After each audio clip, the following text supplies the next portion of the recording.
Hey guys, how's it going today? Part 2 of my forfeited 22 video series, I guess, if we want to call it that. So the first thing I want to mention is that when you get to the post-game screen of this match, you'll see that this was actually my entry into my promos, going from Silver 5 to Gold 1. And the video that already came out, which was part 1 of this series, was my first game inside that series. So I flipped around the order of the two videos, and I did do that for a reason. One of the primary reasons being that I'm a firm believer in practicing what I preach, especially when it comes to League. If you recall from the other video, I had mentioned that towards the end of the video, that a lot of the times the negative comments and the dumping on each other, it just doesn't need to be said. Working off of that, you'll see that I did not blur out any of the chat from this match. One of the reasons that I did that is you're going to see after about 5 or 6 kills, maybe some more in the bot lane here, I do start getting frustrated and I do start typing out some not helpful and honestly just some negative comments, specifically towards our Lee Sin. But I never send them. I never actually put those into chat. What I do is I type them out. By the time I've completed my sentence, I realize that this isn't going to help anything. It's only going to make somebody who's already having a rough game have an even worse game. And so I just delete it. I just type it all out, and then I press escape to cancel the message. It's okay to get frustrated in the game. I think it's maybe even important, because if you don't get frustrated by losses or by, stupid mistakes that you make, I almost feel like you maybe necessarily don't care about the game as much as you should. Or maybe you're not as involved in the game as you would expect one to be if they're passionate about it, or they're enjoying it, or whatever it is. So in the chat there, you are going to start seeing my Ashe go off a little bit on the Lee Sin. But there's no personal attacking there. It's the standard we're angry at the jungler mentality. What they're going off about is just that we haven't had any ganks from our jungler. And again, depending on how quickly you see that text going by, you'll see that even though we were pushed well under tower with the ADC and the support harassing us under our own tower, the Lee Sin wasn't quite confident that he could come in and affect that situation at all, when in reality, that's pretty much a perfect ganking opportunity to walk up through river and just kick one of them directly under turret. But that's not what we're on about here. The jungler made the decision that he couldn't help us out, and maybe it was for the best, honestly, because we were already feeding bot really hard, and he might have just added to that. So if you've been watching the death recap screen in the the little window in the top right corner there, you'll see that we've died a ton. We did just pick up a couple of kills here finally, but we've died a ton. This game is not going well at all. We started really aggressive in lane, a lot of harass, but then the Nidalee showed up and she just destroyed us. And then she came back and killed us again. And then she came back and she killed us again. And anytime she wasn't in the bot lane killing us, she was in the top lane getting kills, or she was in our jungle getting kills. This Nidalee was, as you saw there, unstoppable. It was ridiculous.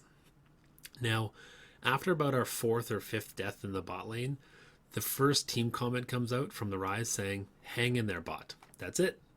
No, we're going to try this or we'll do this. Just a general, overarching positive comment that hang in there. He plans on playing for the late game. So right there you see me type out for the first time and then cancel my message. That is perfectly acceptable. That's me being frustrated and not taking it out on my teammates. Just acknowledging what my frustrations were and then moving on with it. So right here is our very first surrender vote. 20 minutes. This is one rough looking scoreboard. Starting in the bot lane, Twitch 3-1-4, Thresh at a beautiful 0-1-7. 7 assists at 20 minutes is huge. Zed sitting flat in the mid lane against our Rise. He's 2-2-3, our Rise 3-3-2. That's an okay lane. Nothing terrible there. Our Rise is up 30 CS. That's actually looking okay. That's like barely a glimmer of hope for us. In the top lane, it's a completely different story. Pantheon's 4-2-5, and our Poison Zhao is 1-7-0. He's getting dunked so hard. And there's the Nidalee, which I mentioned earlier. This chick is 9-1-2 with more CS than our ADC. Of completed Rylas, completed jungle item, and I'm sure she's sandbagging more than enough gold to finish that Zhonya's. She's crushing us. The quick look at our scoreboard: 1 and 2, 1 and 3, 3 and 3, 1 and 7, 1 and 3. We're getting destroyed, and I think that's putting it lightly. This is a guaranteed forfeit at 20. If I hadn't done it, or the ADC hadn't done it, the Zinzao was going to do it, or the jungler was going to do it, which it was the jungler that ended up putting in the forfeit vote. Not surprising. If we take a look at the next screen here, which is the team gold advantage, we're behind by almost 9,000 gold at 20 minutes. A huge number. Absolutely almost irrecoverable number. In fact, we don't recover from that number. I mean, we close the gap a little bit, but I'll tell you, when this game ends, they're still ahead in gold. 10,000 gold in 20 minutes is massive. Let's get back to the game here, though. So what might have annoyed some people when you see this is that I said no to that surrender vote almost immediately. Basically, as soon as I noticed that it was up and that my pathing was safe, I clicked no right away. The reason I clicked no right away is because not once have we had a team fight. We haven't grouped, we haven't fought over an objective, we haven't done any of the things that make Summoner's Rift Summoner's Rift. The teamwork aspect had not yet been explored by us. Sure, we've been feeding like crazy all over the map, but we've been doing it on our own. There hasn't been a team fight. There's been some skirmishes, and sometimes they go our way. Like we just saw Ryze get a triple kill, which is great. He's scaling. He's getting more powerful, as a Ryze would. But we haven't done a proper team fight. We haven't fought over objectives. So that's why I say no. There's a handful of people who I play with quite often, and I guarantee that all of them would confirm with you that if I've started a surrender vote, it's typically because I feel like the game is lost. I feel like we've explored what we needed to explore, and it's just not going to turn around. And I do surrender at 20 sometimes. But when somebody says no to the surrender vote, if 3 people say yes and we get that first no, I ask that person, what is your plan to not lose this game? Because there has to be one. There needs to be some sort of a plan, some sort of an idea that's not the same as what we'd been doing for the first 20 minutes. That's what I need to know. And it doesn't need to be a precise, detailed plan. What this Ryze gave me was more than enough. He's scaling. He's got a positive KDA. He knows he's going to outscale everyone else come the late game. And that as long as we're focusing the right targets, we can win these fights. That was enough for me. I said, okay, let's keep going. You know, throughout the negativity of the rest of the team of, well, I don't want a 50-minute game or any of that, all Ryze ever said to the negative, hateful comments was, HM, that's it. Beautifully done. Let's take a look at this scoreboard at 30 minutes now to see what's changed. What has changed is nothing good for us. Their team is getting a kill every 60 seconds since the last time we looked at the scoreboard. Now, we've managed to put 5 up on the board ourselves, but it's not the 9 that they have gotten. And in fact, their KDAs are even more impressive than they were before.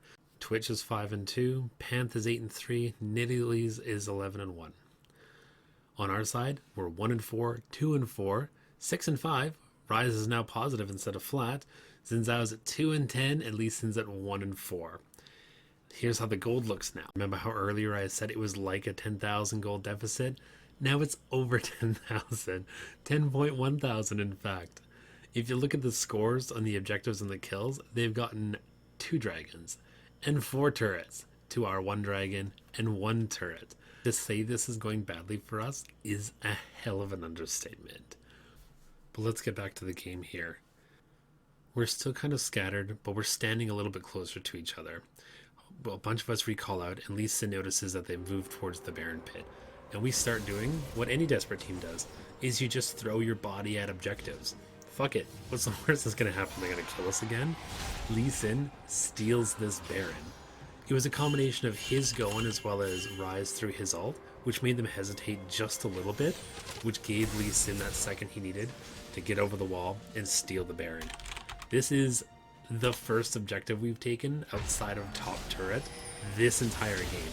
That's our second objective. Sorry, we had a dragon, I guess. Let's call it the third objective in 30 plus minutes. That's not great. But what we do with this Baron is super important. And even more importantly, is what they've done now that they lost the Baron. Nidalee standing in a bush, that's warded, which she should know is warded, because it's a standard bush to ward, because she's upset that her Baron got taken away. This was an 11-1 Nidalee lost Baron to a 1-4 Lee Sin. She's probably a little bit pissed, so she throws herself at the dragon and dies for it. Lee Sin solo kills the Zed top. No idea how that happened. But we took a dragon, and then a turret, and then another turret. This is huge for us. This is all in the same Baron. Xin Zhao goes down, not surprising. We're all super weak and super under levels still. But again, we get right back to the lane, right back to the objectives. This Baron, I don't know if this Baron cost them the game, but it gained us momentum. That's more important, I think, than anything. There's another turret for us. And what we're going to see here is that they're starting to fight like we are. We didn't get our acts together as much as we probably needed to, but what we did do is we brought this other team down to our level. We made them worry about what we can do, and it's one of those things where if you focus on the worst case scenario and only the worst case scenario, you're kind of going to work towards making it happen for yourselves. I feel like that's what this other team started doing. Their gold lead is still massive. Right about the 38-minute mark maybe here, they're still up by over 6,000 gold. And if you watch some of these fights where they show any amount of coordination, we lose. Here they are, taking this Baron. Guess what? They get it. You know, they lose a couple of people for it, sure, but it doesn't matter. So did we. We still are making these mistakes that we have been all game. Here's us trying an Elder Dragon without our ADC, without our Xin Zhao. We have no way of melting this thing down. What the hell are we doing? And then the Rise ult into the middle of that fight? Insanity. I get chased out, which they shouldn't have done. I can last long enough for the Xin Zhao to come and clean up a couple of kills, but we get aced. And there goes the base turret and a base inhibitor.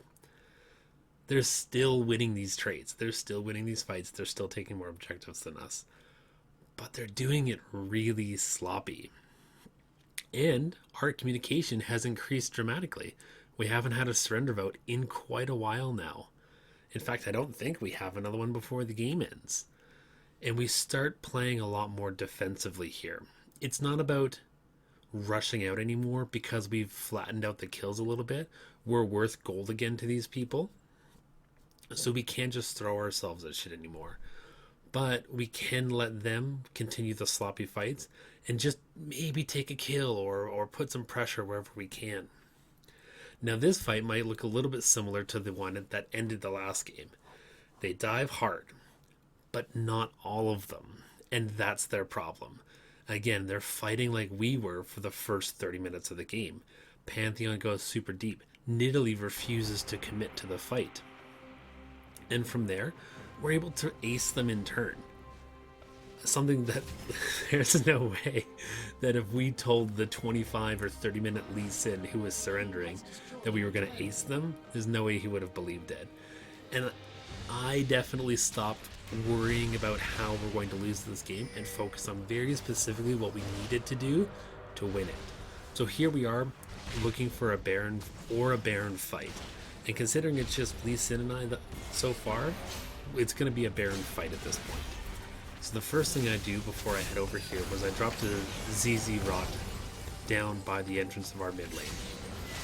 That is going to get it pushing, so that even if this fight goes poorly, they're going to have to walk a huge minion wave all the way back to our base before they can take anything substantial from us. And if this fight happens to go well, our wave is already ready to join up with and to push all the way into their base. Look how sloppy this fight is. It's like if you took two versions of our team from 20 minutes and told them to fight over Baron. They get the Baron from us. And you know what? We don't give a shit. Zed had to dive in and then flash out to survive. Then Pantheon jumped in and got kicked right back out. The Nidalee, again, tried to dive in She got the smite, but it cost her her life. They commit so much to just taking the Baron, they forgot they needed to kill us. And here we're gonna see a base race, but it's a Pantheon versus a Xin Zhao. There's no way the Pantheon's gonna win this. Not to mention, we still have a Rise alive, and he's all the way back in our base defending. This is the end of the game. This is where we finally take it from them. And again, I think it's really important to see that the same as last game, it wasn't a fight that did it.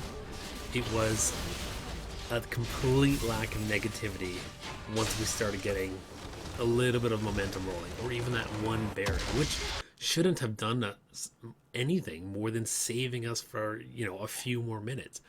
But we pushed a tremendous advantage off of it. And then we slowed down. We smartened up.